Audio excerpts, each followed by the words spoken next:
Good evening. Welcome to a pleasantly chilly evening on the Olympic Peninsula in northwest Washington, and a test of a new video camcorder for music video use that Sony just released, and I took a chance and ordered in advance and came last night, and I've been setting it up, and I think maybe I have the thing running right. This isn't a commercial. There are a couple of them already out there, and there are also a couple of unboxing videos. This is just my first attempt to get it running, and I thought I'd just practice a little bit on the penny whistle and talk a little bit, and then try to get the raw video over to the Chromebook and up to YouTube. So that people can look at it and decide what they think. The recorder, which they've called Hdrmv1 is basically a rather simple fixed focus video recorder, coupled with a better audio section than one normally encounters, and it's aimed at musicians who want to record practice sessions, gigs, recitals, and this sort of thing, without carrying separate audio equipment around and without having to mess too much with the videography, so that they can concentrate on the music. So let's see, by way of practice, we should probably try some scales, and that's a good test of what things sound like. This is all defaults, by the way, ambient lighting, no video lights. The only exception is that I have hooked up a couple of external microphones rather than using the built-in ones, which is what I do in a fixed situation in any event. So let's try a little scale on the penny whistle.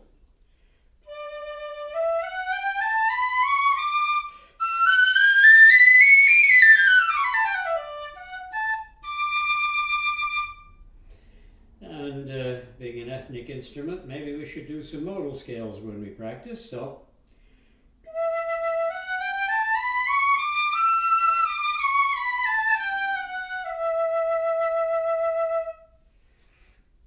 and we had a Irish slow air to begin with this evening, so let's try something a little faster in the English repertoire. This is an old Elizabethan tune called Kemp's Jig.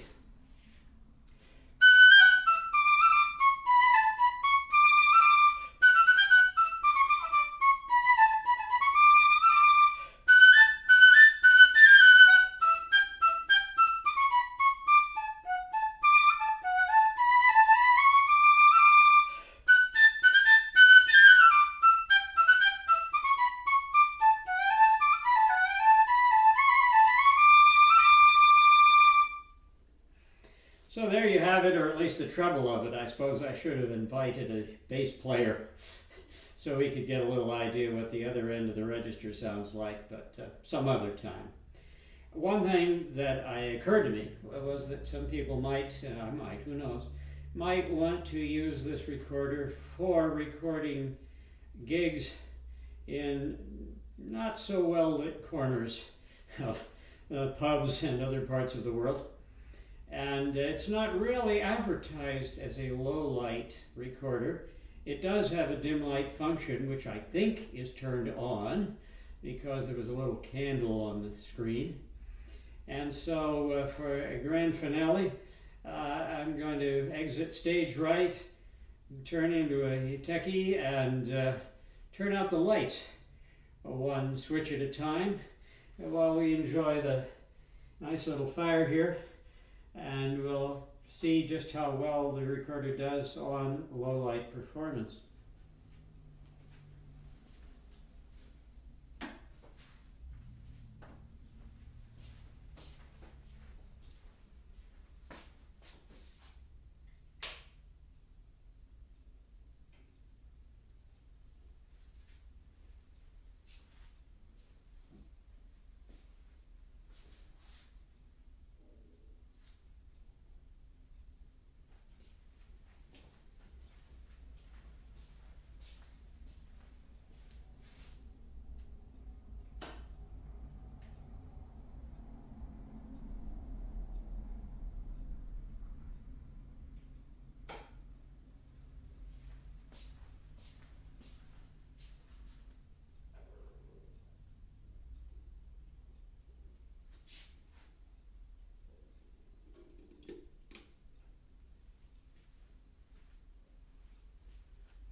Good night.